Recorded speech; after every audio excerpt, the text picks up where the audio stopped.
Welcome to the Take Me to Europe podcast with your host, cultural anthropologist Monique Skidmore. Today we're off to experience the antiquity, myths and realities of some of the world's oldest and most significant monuments. These monuments are scattered all over the top and the sides of an enormous rock called the Acropolis of Athens. I'll be talking with an Athens tour guide, but not just any tour guide. Danae Kousouris is trained in storytelling.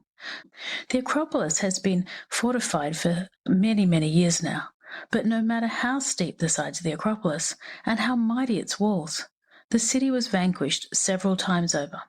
But it just feels like there's only one war that really seems to have ticked off the ancient Greeks.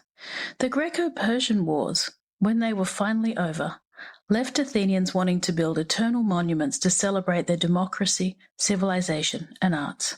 And so 2,500 years ago, a guy called Pericles ordered the best Greek architects, sculptors, builders, and craftsmen to get busy building monuments on the Acropolis. And so today we see some impressive ruined buildings like the Propylaea, the Parthenon, the Temple of Athena Nike, the Erechtheion, and the Theatre of Dionysus. But they weren't always like that.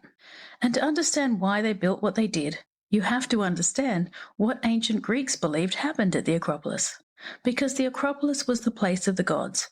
It was where they hung out, where they battled, and where mortals paid their respects to the gods. So in order to find out what happened on the Acropolis, according to the ancient Greeks, I turned to professional storyteller Danae Kousouris. Hello, thank you for the invitation, Monique. Mythology is a group of stories I grew up with, bedtime stories. There is no way to learn and understand the ancient Greek history and art without referring to mythology. What is it then about the mythology of ancient Athens and about the Acropolis that's so important to you? Well, it's amazing how mythology can give life to the ruins of the Acropolis. The temples were decorated with mythical stories that introduce the visitor to the reason of their existence.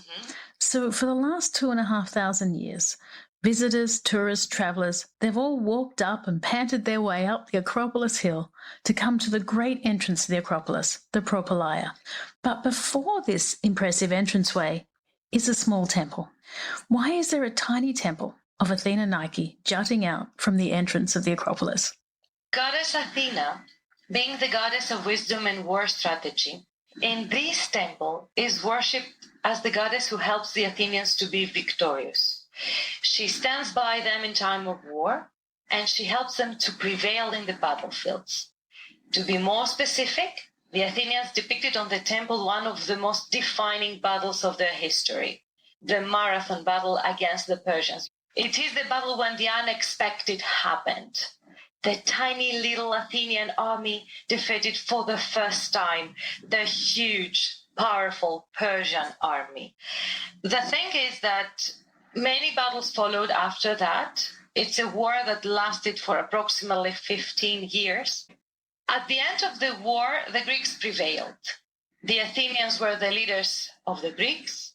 So many years later, approximately 30 years after the end of the war, and since Athens was looted during the war, the Athenians, under the leadership of Pericles, decided to apply a constructive plan on the top of the Acropolis. 3 temples, 1 central gateway, all dedicated to goddess Athena, who helped them during the war. Now, the interesting part is the location of the Temple of Athena Nike. It is located outside of the central gate, and it is the first thing a visitor sees while climbing the Acropolis. And it's up there, Athena Nike, wingless. That means the cult statue of Athena has no wings, because all Nikes had wings in antiquity and Greek mythology. But Athena and victory is actually trapped in this territory. So it's a clear message to the rest of the world. Beware, enemies and friends, because with her, we're always victorious. And that makes sense then why it's right at the front there so that everyone can see it. Exactly. Okay, so the Temple of Athena Nike is just sitting out from the Propylaea. And the Propylaea is about as impressive an entrance as you can get anywhere in the world. It's built atop the steepest cliffside of the Acropolis, and it seems like an excellent place if you're intent on committing suicide or throwing yourself off the Acropolis. Was that tried in ancient Greece?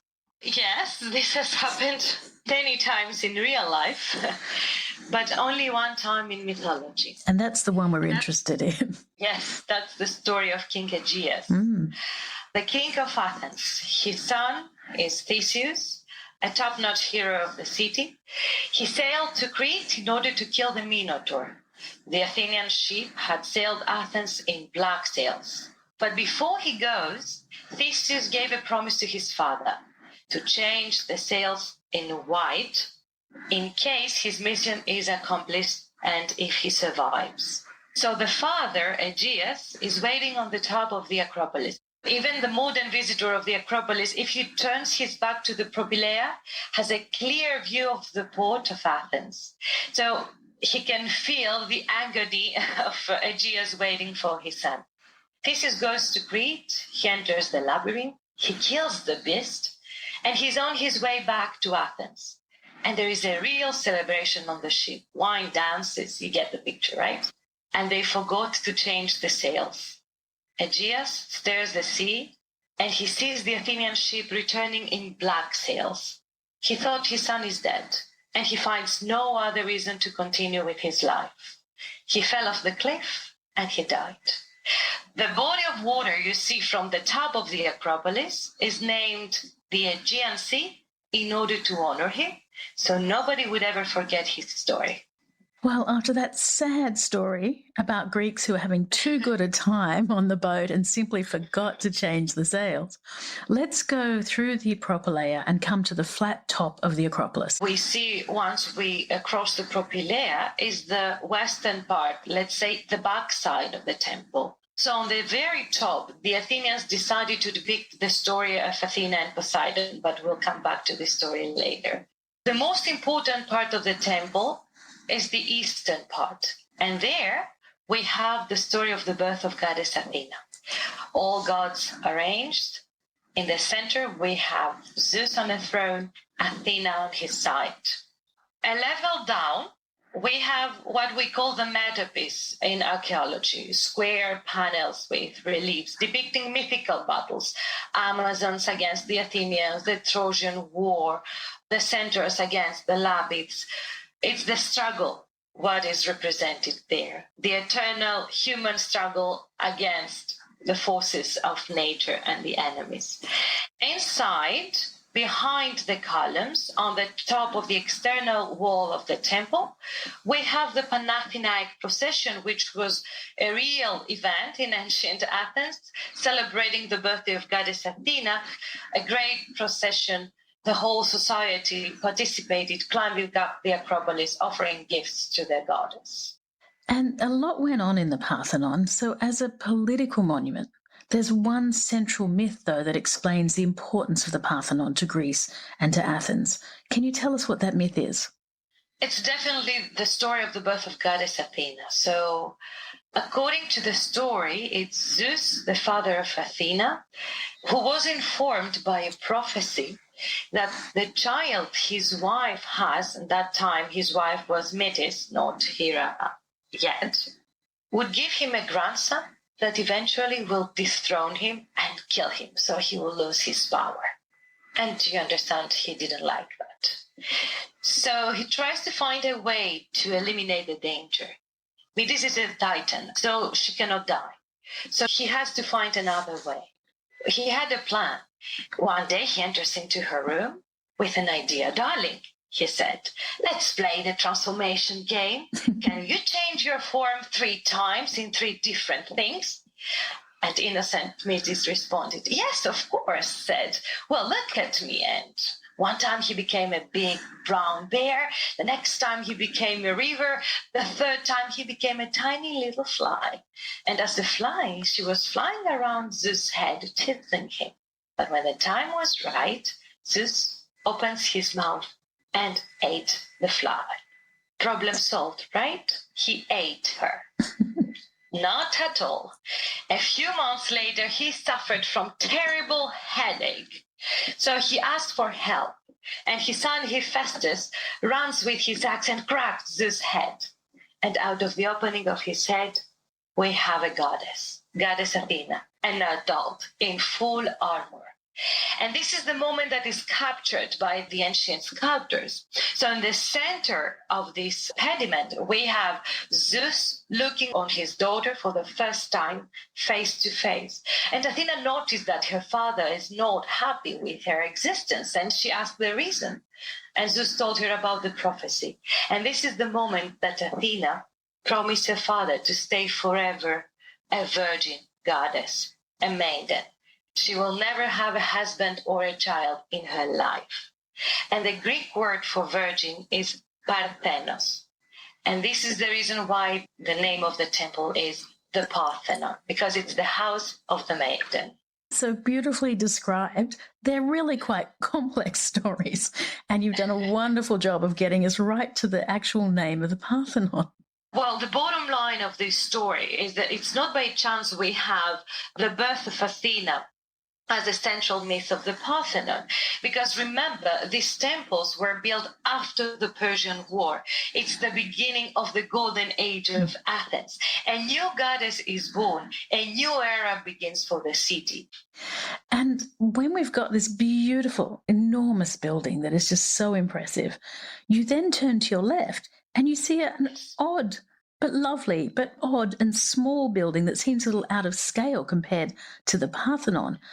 This is the Erechtheion, and it's got a couple of odd parts about it. So it has a porch of the maidens facing the Parthenon, but it's also the site of an epic battle. So could we start with the porch? Tell me something about why we have these draped figures of women on this tiny little porch outside this very odd little building. The amazing caryatids, as they are known. We have many interpretations about these girls, but the most prevalent one is the one that explains that these girls were the daughters of a mythical king called Cecrops. So according to the myth, this legendary king was buried on this very ground. So when the Athenians built the Erechtheion, they decided to incorporate his grave to the original temple.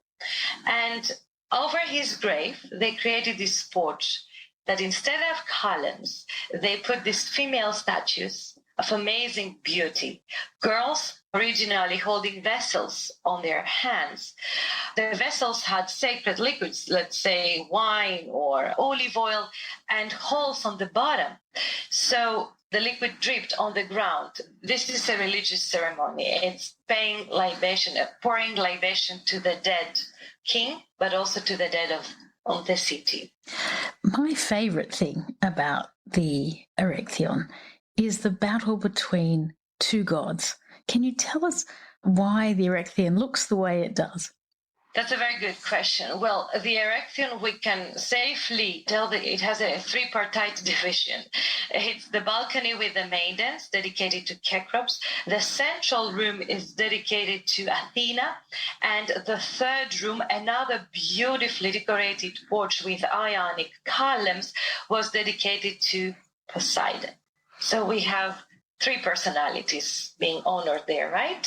Cecrops, Athena, Poseidon. And one story.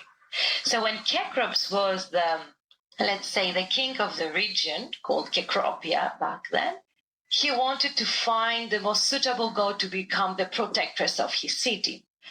And he has two candidates, Athena and Poseidon. Well, both of them had to offer a gift to the locals, and the locals would decide by voting over the best gift. So Poseidon takes his trident, he threw it on the ground, a big hole opened and seawater gushed out. Because he's the god of the sea. Exactly. It's a great gift to the Athenians. Dominance over the sea, protection in the sea. But on the other hand, Athena very calmly kneels on the ground. She hits her spear and an olive tree sprouts. A peaceful gift, right? Symbol of agriculture and prosperity. So all men in the city voted over Poseidon's gift. All women in the city voted over Athena's gift.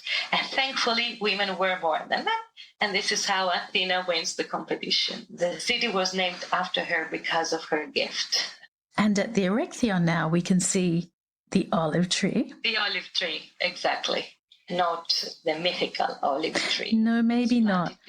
But we can see the mythical hole in the roof still of the Erechtheion. Exactly. You can see the mythical hole on the porch where Poseidon is worshipped, deliberately left empty in order to mark the gift of the god. But the olive tree that the archaeologists planted 200 years ago, it's on the exact same location that the ancient Athenians had their sacred olive tree.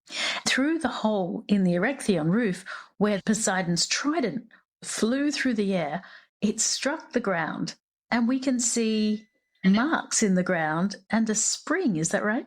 There is a hole in the ground, yes, a big one, and there was a cistern underneath. So the ancient Athenians used to fill it with water, seawater. And the amazing thing is that every time it's windy up there, and it's very often, if you close your eyes, you hear the sound of the wind through the columns, but what you actually hear is the sound of the waves of the sea. And it's an illusion, but it works.